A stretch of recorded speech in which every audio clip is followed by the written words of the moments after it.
Bienvenidos a mi canal Libros en 10 minutos. Comparto con usted este resumen del libro de los judíos en la historia de Colombia, la azarosa y apasionante historia de los inmigrantes hebreos desde los tiempos de la conquista hasta la colonización antioqueña, de Daniel Mesa Bernal. Lo invito entonces a conocer el tema y que usted decida si es de su interés. Esta historia póstuma busca, mediante investigación metódica alimentada de fuentes primarias, solidificar hasta donde es posible muchas de las hipótesis que han surgido sobre una posible filiación judía con muchos colombianos y particularmente con los antioqueños. Comienza el libro asociando el origen judío de muchos de los conquistadores que llegaron al Nuevo Mundo, como Rodrigo de Bastidas, Gonzalo Jiménez de Quesada, Pedro de Heredia, entre otros más, pero aclarando que no hay nada escrito sobre la mesa que garantice su veracidad como si de ciencia exacta se tratara. La historia nos dice que los judíos han sufrido numerosas diásporas o exilios de su patria ancestral y de las comunidades construidas por ellos en todo el mundo.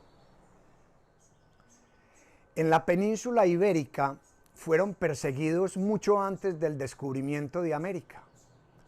Acogen el cristianismo forzosamente como única posibilidad de sobrevivir. Muchos pasan a Portugal y más tarde a América con el descubrimiento del Nuevo Mundo, y ese mismo año los reyes católicos decretan su expulsión formal, tratando de impedir el paso de los llamados cristianos viejos a cristianos nuevos, o conversos judaizantes convertidos en practicantes de ritos judíos bajo la máscara del cristianismo. Se hacen llamar portugueses como sinónimo de judaizantes en su gran mayoría, o judíos conversos, llamados peyorativamente marranos.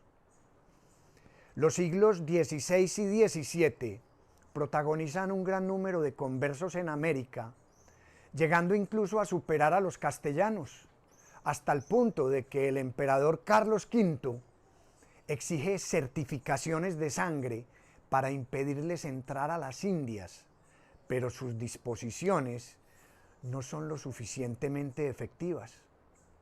Se calcula que el total de conversiones alcanzó una cifra probable de 200.000 judíos conversos. En particular, el reino de la Nueva Granada recibe muchos conversos españoles que entran por Urabá, Santa Marta, Mompox, Río Hacha y Cartagena. Llega a Antioquia Jorge Robledo como fundador de muchas de las poblaciones, además de atribuírsele también un origen judío. A mediados del siglo XVI, Gaspar de Rodas cimenta y organiza gran parte de la población de la montaña, con los llamados indeseables, un grupo de forajidos y conversos que se refugian en Antioquia para huir de la Inquisición española y la ven como región ideal para su estancia o morada permanente. Su aislamiento geográfico, producto de una geografía adversa y la depresión económica que sufría la región en aquella época, se convierten en dos factores ideales para protegerse y hacer fortuna.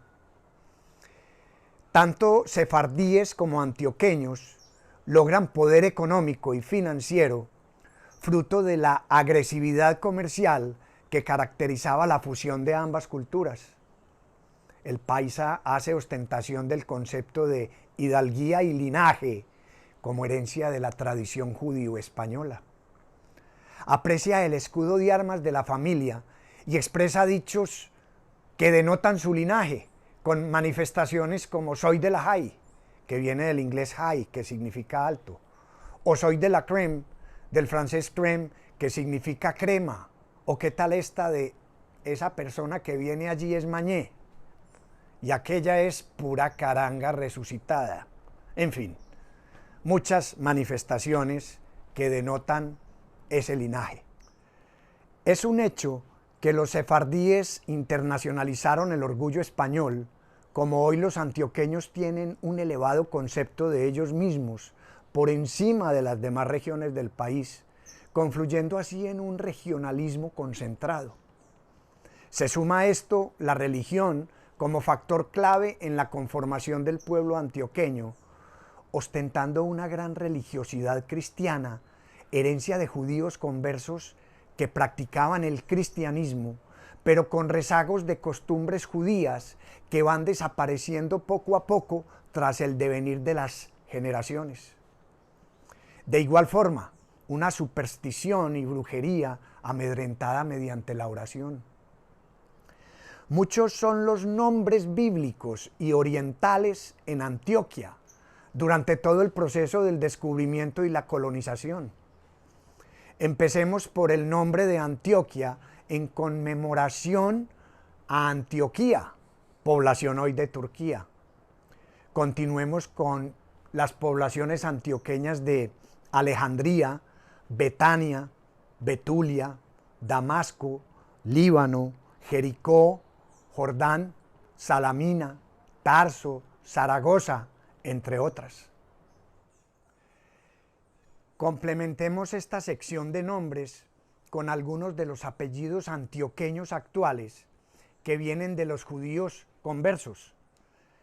El libro nos muestra en una de sus páginas muchos de esos apellidos: Acevedo, Álvarez, Ángel, Bernal, Bravo, Castro, Duque, Galindo, Jiménez, López, Medina, Montoya, Núñez, Pardo, Peña, Pineda, Valencia, Zapata, en fin, muchos apellidos que es como si estuviéramos en el colegio tomando lista.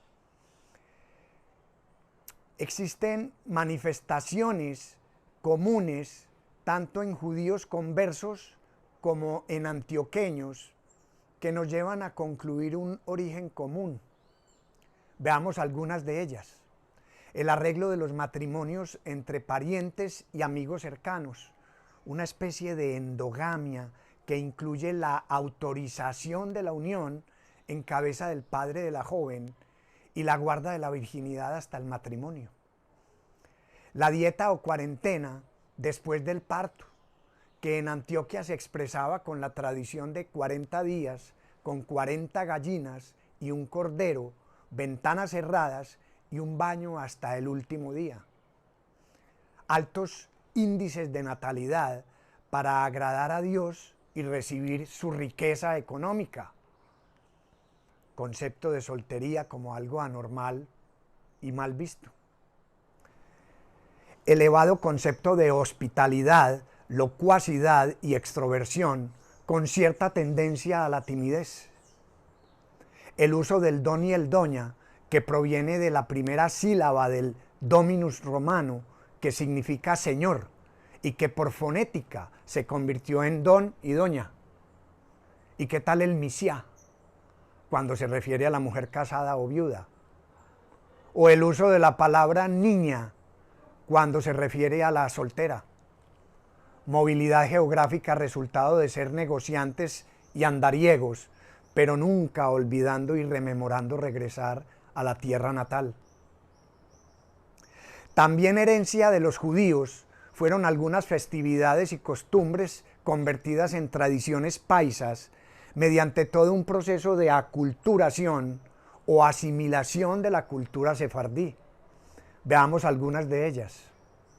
El Hanukkah o fiesta de las luces judío, una festividad que evoca la liberación del yugo de los sirios, celebrada en los diciembres, en analogía con el Día de las Velitas en Antioquia, celebrada el 7 de diciembre.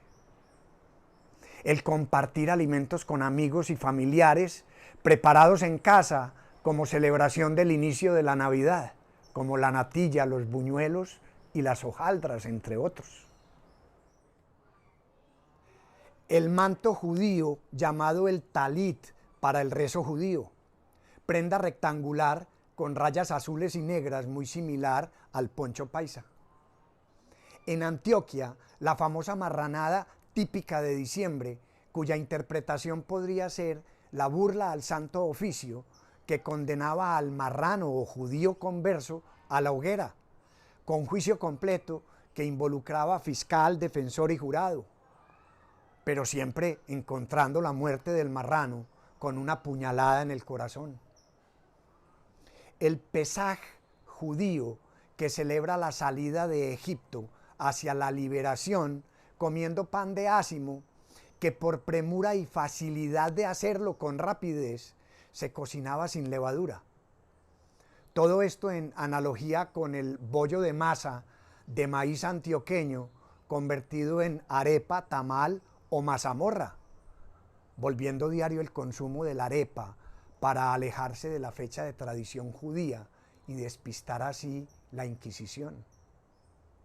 El consumo de judías o frijoles, plato predilecto tanto de sefardíes como de antioqueños, que también se torna en comida diaria. La costumbre de lavarse las manos antes de ingerir alimentos, que en Antioquia se traduce en el uso del aguamanil ubicado cerca del comedor. Los conversos abandonaron la costumbre de pegar en las puertas de sus casas el Shema como plegaria judía de fervor monoteísta. En su lugar, los antioqueños lo hicieron colocando en las puertas la cédula de San Ignacio con su leyenda "Al demonio no entres".